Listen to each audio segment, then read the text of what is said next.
เ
Sorop Data Pitana Anenggih Tapun tingkang Aka Eka Eti Dasa Purwa Eka marang sawiji dasa 10 purwa kawitan adine luwih sanajan to kathah katitaing jawata ingkang sinangga pratiwikat ngatata katos sing samudra loya ya katanggang samyanggana raras narakaya teng negara Ngastina njajah uyut negara Lingan Benawi ya negara saha panggenan kaliyan ngila kinarya bukutan carita satus datan angsal kalih sewu marang tang jangkep sadosa ucapane ana mung inggil kuku sing tebih marang kuncaraning nyata ing negara Ngastina luhur marang kawibawan negara pasiring samudra ukir gunung negara ngiringake marang pasabinan ayunake pategalan ngiringaken banjaran ingkang langkung ageng los tules ingkang sarwa tinandur gemora ingkang sarwa tinumbas ya kembang kang padha laku tepeng narodoga sapi wing bebek mendok samgaling panjang ablar wonten ing pangonan wonten ing sangganing dewi taping Sursila Durjana kelawan Judi napa ingkang dipun cakake dasan samesti dadi kabeh para priagung wonten ing nagaring Astinapura sampun semadya marak bebasan asep gondong pangarem-arem kapundhutanita ratu beni-beni raja beni guru bakal guru dadi ya jejuluk dening Sang Prabu Jaka Pitana andan Kurupati ya Duryudana ing kono tarat bengkang batin Prabu saking Mandura Prabu Kakrasana pasti Jalandhara Prabu Trujanata Sultan Aji Baladewa sampun sumadya marak nengga dawuh dening Sang Prabu Duryudana ening kadhep dening Kang Regyana Patih saking Slasa Jenar mboten sanes anamung Paman Harya Soman Paman Harya Pancalpati ya Paman Harya Sengkuni ya Harya Bendoro Prabu saking Natasangen mboten sanes anamung Sang Hyang Pandhita Durna minangka pujangga wonten ing negari Ngastinapura ya Sang Hadipati Kena Surapada Raden Surya Atmada apa kang dikersake dadan samesti dadi duh paman aman Harya Banjar Hadi paman kawula nuwun sumangga paman ingkang paring dawuh angke aman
lang lang aram yaneng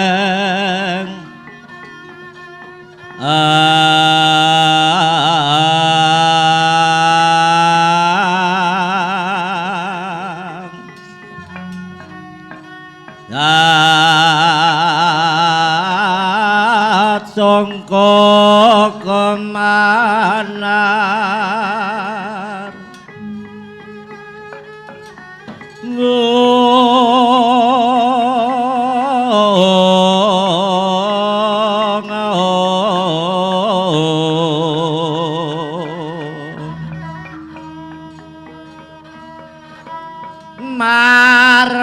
marenggong rope ngapore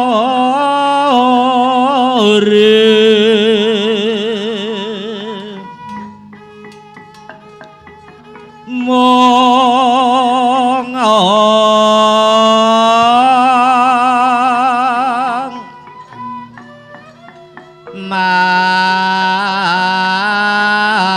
makena tanpa sireh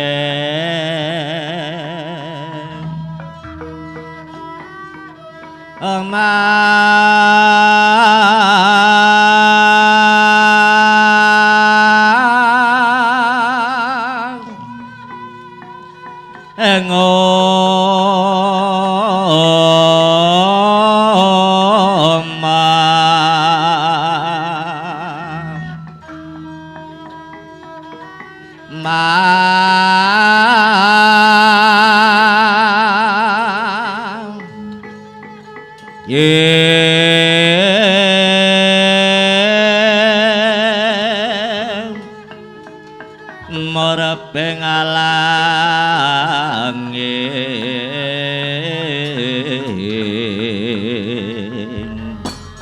wong ana sarwa maneh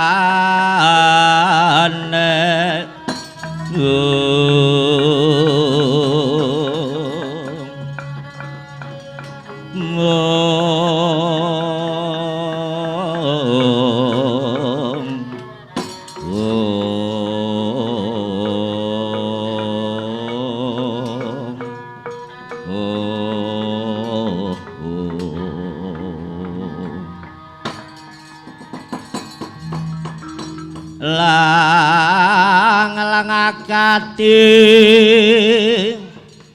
nengkang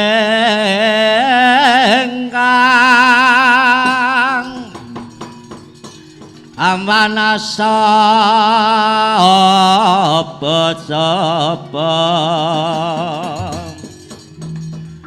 niki ngastina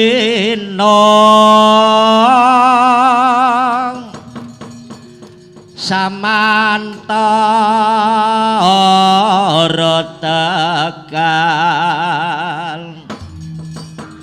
tegal guru narayong yung karasna laku sirik adwala recana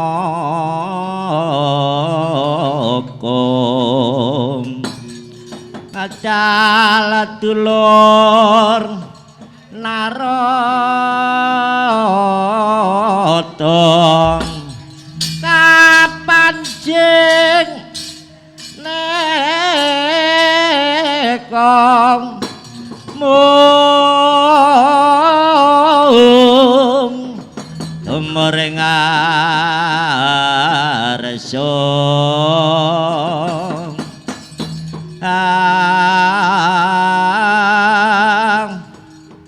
Retinaloyong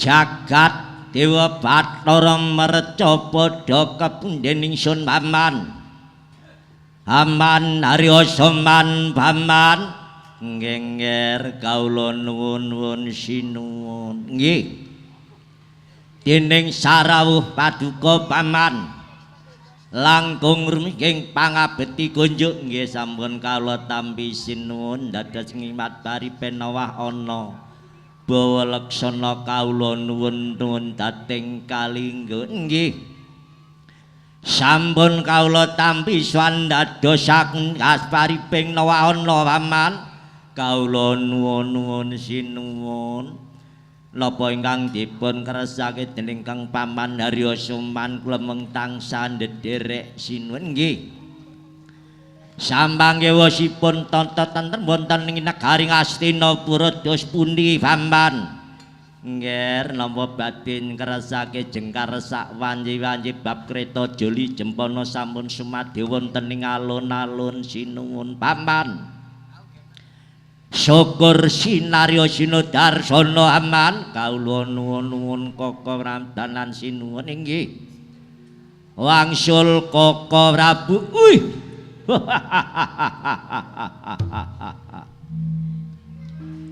Mas pun Kakang Swan ana ing praja Ngastina saperlu pisan sungkem kaping pindho kedadan apa yen pun Kakang katimbang praja Ngastina nggih Koko Prabu sambanggewosipun dening Koko Prabu wonten ing Mandura padoswan wonten ing negari Ngastina samangke wonten perunangan napa ingkang dipun gesake anamung sungkem ing pangabekti kunjuk langkung rumiyin ya tak tampa ya Prabu ora liwat anamung puja pangestunipun Kakang Tampanana ninggih lungguh ingkang prasaja mboten kirang setunggal napa ya Prabu apa Durna Lole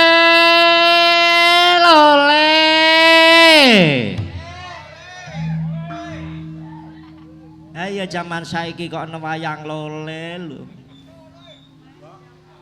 saka balang rontong palang kadung mlebu bumbung palabokor monyor jangan gulenak satene riwariwi saben sore-sore kok dadi Lole sinuwun wonten dawuh nggih Bapak Sambang langkung sungi ing pangabekti kunjuk won ngandhap sepadha pat sampun kala tampi. Nggih. Napa ingkang dipun kersake keprawan si peningggih nggih sinuwun sampun Kakang Hadipati Kereng ladalah meraka para yayi. Dadi majengipun Kakang mugi katampen nono. Nggih. Sambangge kabeh praja wonten ing Astina.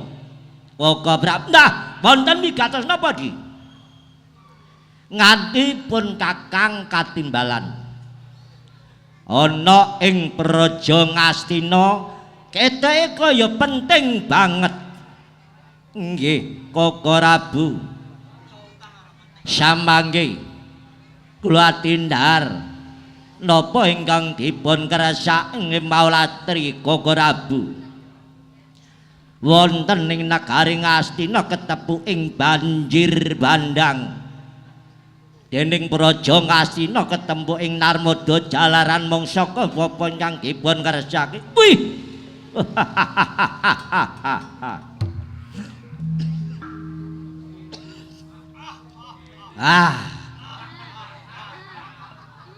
Kok yo ngoyak terus. Ya. Ayo gusah le gusah. Angger mbok gusah yo ilang ngono wae. Nanging sapa kang dikersake Jaya Prabu? Nggih kados pundi lah. Dening praja kok kebanjiran narabakening delalah ora ono. Mula kowe ratu kang pinunggul. Sapa sing ngundangake yen praja Ngastina ora ngundang Kaloko? Nggih nang ajeng kados pundi? Lah samangke ngeten mawon. Wonten ing negari Ngastina kula badhe rajah Palacakra. Alah iki ping pira lho. Ngene lho wakne gondel panjen delalah ana ing praja Ngastina ketepu ing banjir bandang ya anyen delalah ngono wae. Dos pundi Koko Brabdah ngendikane dening Pendhita Durna. Kudu napa ingkang percados marang Gusti Kang Maha Kuwasa. Sing aman ya ngono pokoke sing penting percaya karo sing aweh urip. Ora usah neka-neka sapama praja Ngastina kebanjiran sing kaya ngono. Nggih Paman dos pundi Amban. Nang ora nduga rasaning manas sinten ingkang badhe marak sowan. Rendo mangawur-mangawuran angarane ngajurit makur kang asong mongong karada marbotan lapa kang ngrasaking nalendrong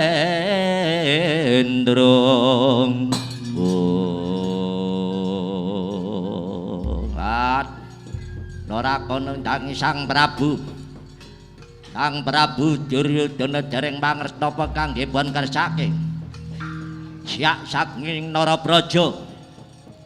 Wonten ing Giripura mboten sanes anamung Jayasena. Lah aku sowan.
madheping Sangajaya Sena sampuna sumadya marang yeton darang kaduludulung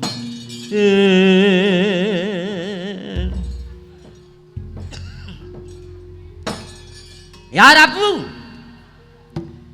koko dah sajak ana daya monggo ngger dipun tepangke sinten saking pundi lan sinten asmanipun ora ndak dulu saka ing panduluku kaya Werkudara lah dudu ya iki lan saka Giripara pangaran Jayasena aku wo Jayasena ya lah pejolan karep ana wigati lah apa bener iki Praja Ngastina ora tedeng aling-aling ya iki negara Ngastina lah mula bukane Duryudana aja kepenak lan penak nggonmu apa kuwi ngedang ana ing negara Ngastina yen perusak Kurawa minggat saka negara Ngastina yen ora negur ing banjir badut lah salah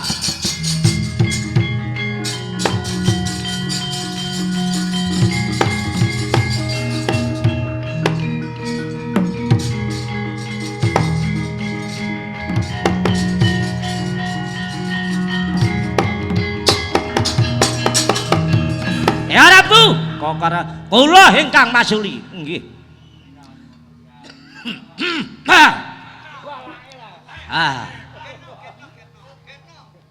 Jayasena nggih lanang priyangga yen kowe arep nglengser dening Ya Prabu Duryudana sapa sing ora narimakno ora liya ya iki Sultan Haji Baladewa aduh ya ini res makakelen watuk wah ayo kowe kena tak kandhani apa nganggo karendela yen panjen Duryudana ora nglilani apa sing tak karepake ora mung kowe kabeh tebet lah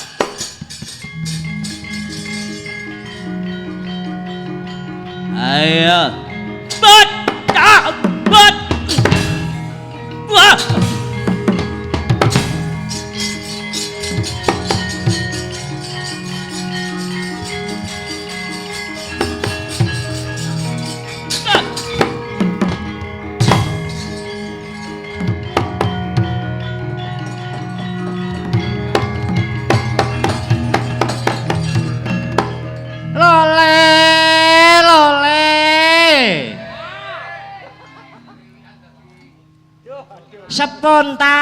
spontan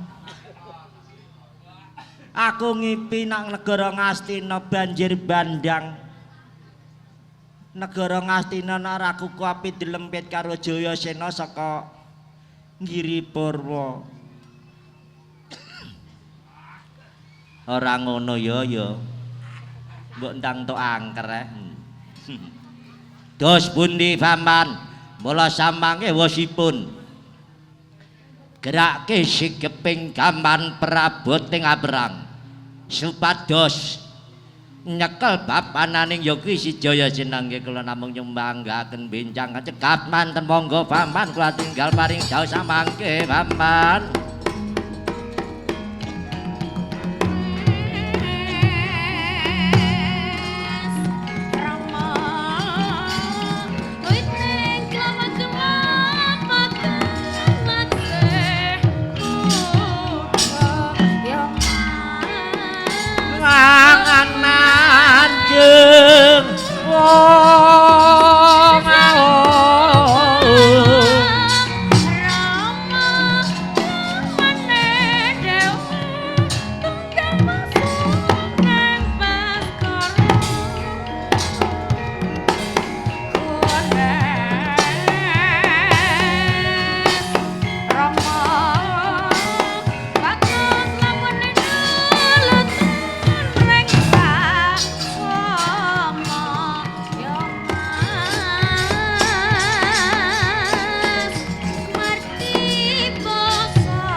Baladewa iki ya aku Baladewa. Lanang priyangga dening wani mancal dadaning si Jasana saka ing palakan pancen tadhep. Yen ora narimake arep tak teter marang kokat. Ayo aja mung sak Baladewa rangkep pitu ora ayo cekel ayo apa sing kok karepake.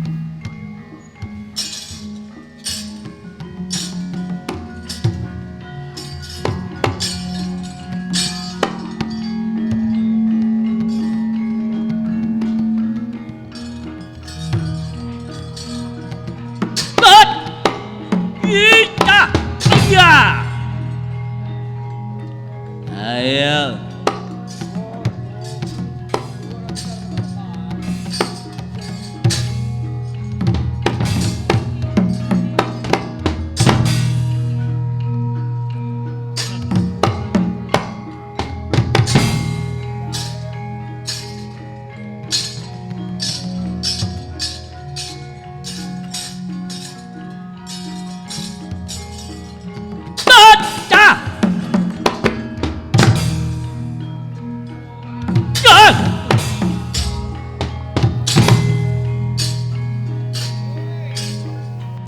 Iya. Iya.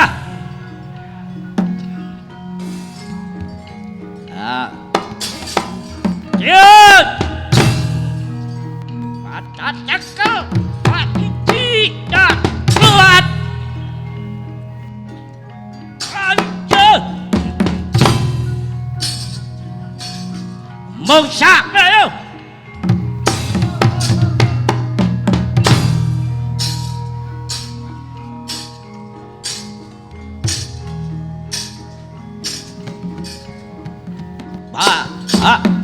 Edian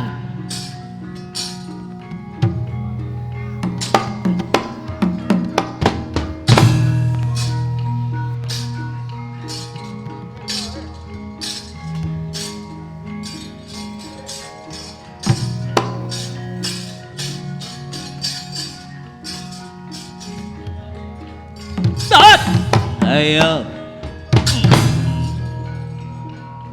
Iya. Iya. Ah.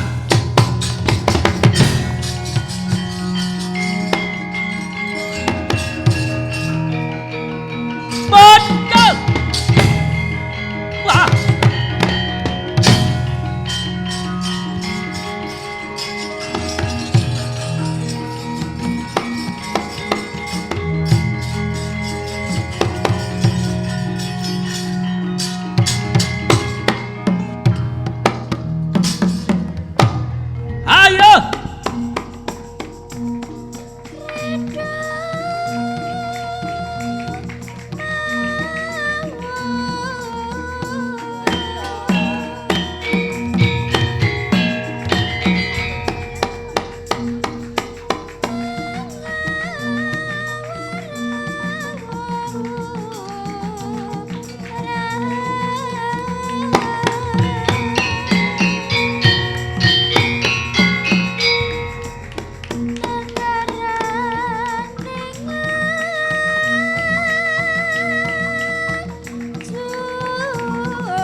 Jaya Sena jengumbar sagu cocok nenggole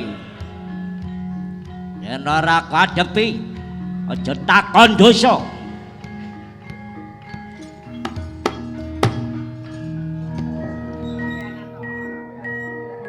Os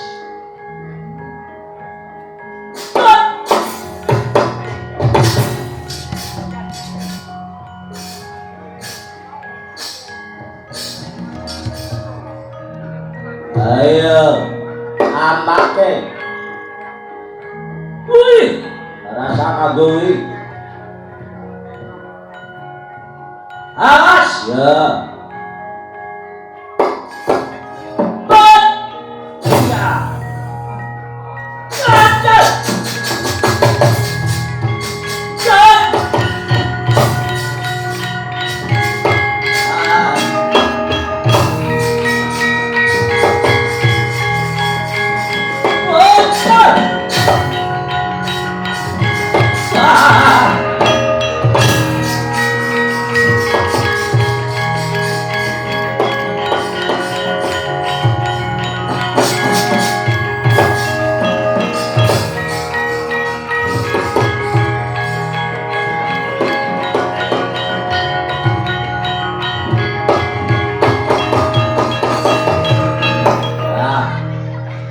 Gomlang prajurit ana ing praja Astina ya yen panjenengan bacot ora bakal mundur bacotake hae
Delalah kok logor ya Mas.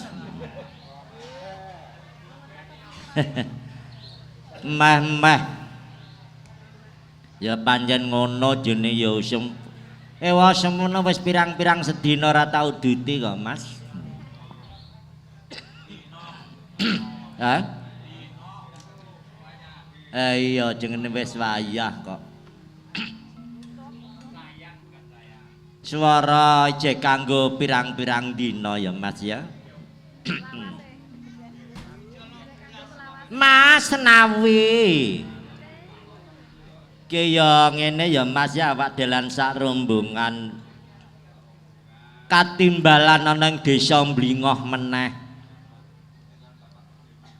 Bapak lurah atau bapak petinggi saperlu bersih desa ya Mas. Ya cara desaku ya kabumi ngono wae. Dadi ya padha antarane desaku Gunung Ungkal karo kene ya ora ana ilange ya Mas ya. Kene iki kadang kala ora kerep ning ya sok ngundang apa jengene limbuk sing saka Gunung Ungkal ki ya sering ya Mas ya.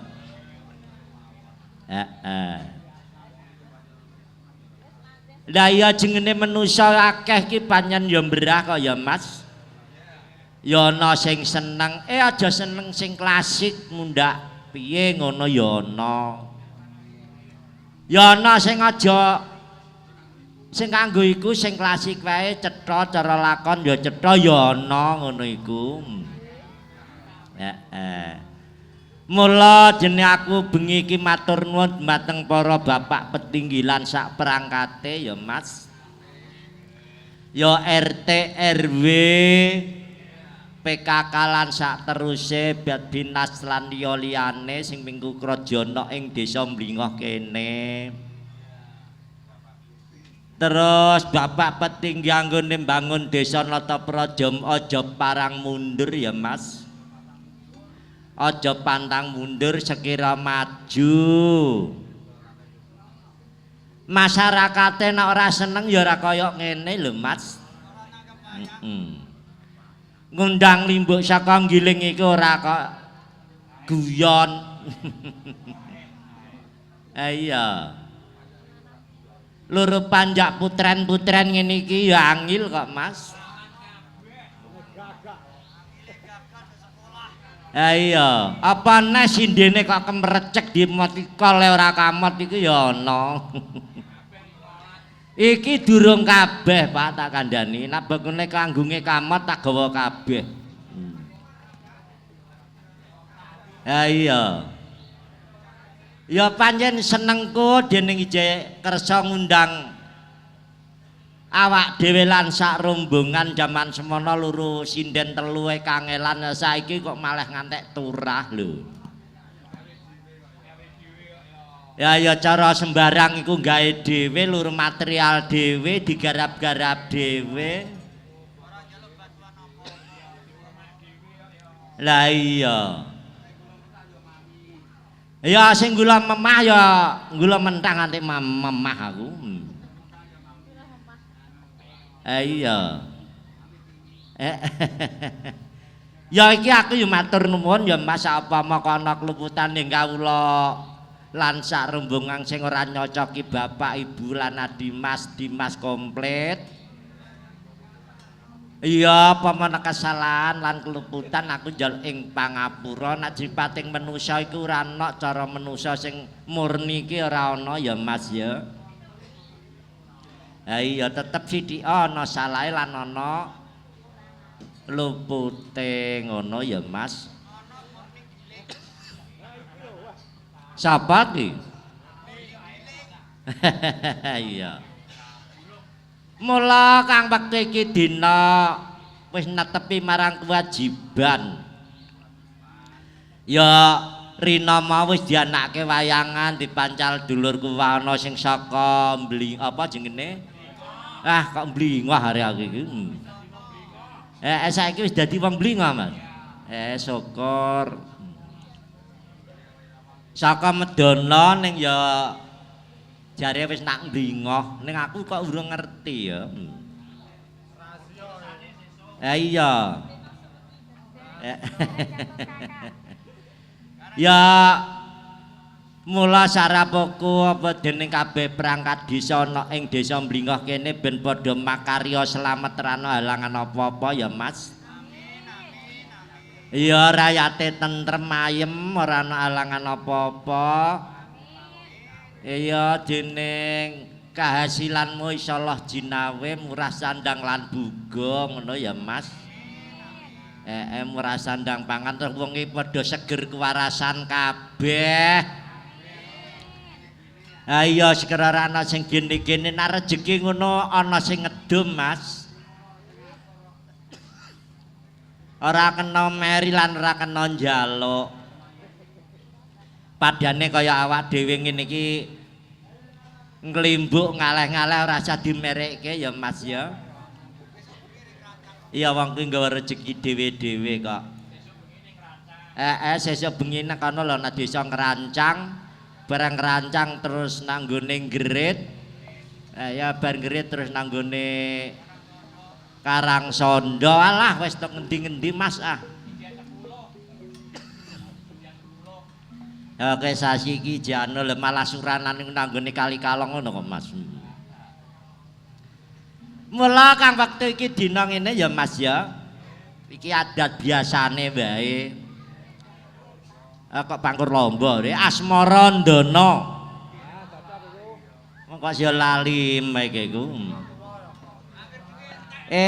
Urung ana kapi kepiye lah nang ngarep iki wis sembarang dengah ana kok. Ya Mas yo. Ayo Asmara Ndana nganti sak teruse mengko.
senawi.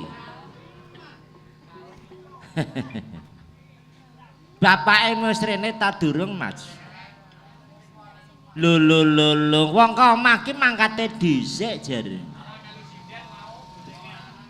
Ngono iku jenenge ya ora jujur karo bojo kok.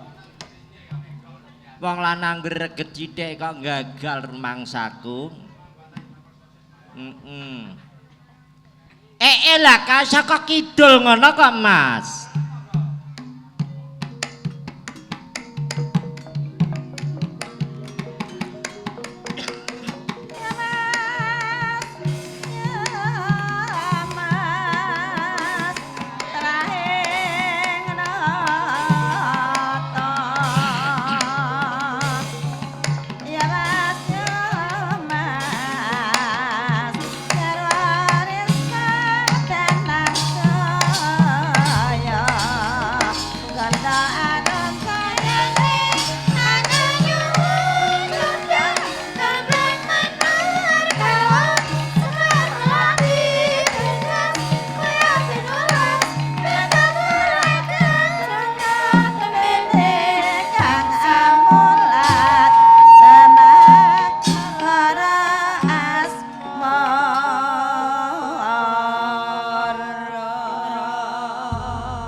Wah.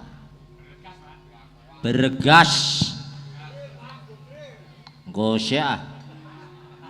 Wayahe nek urung wayahe lha mbok njaluka ya ora kira.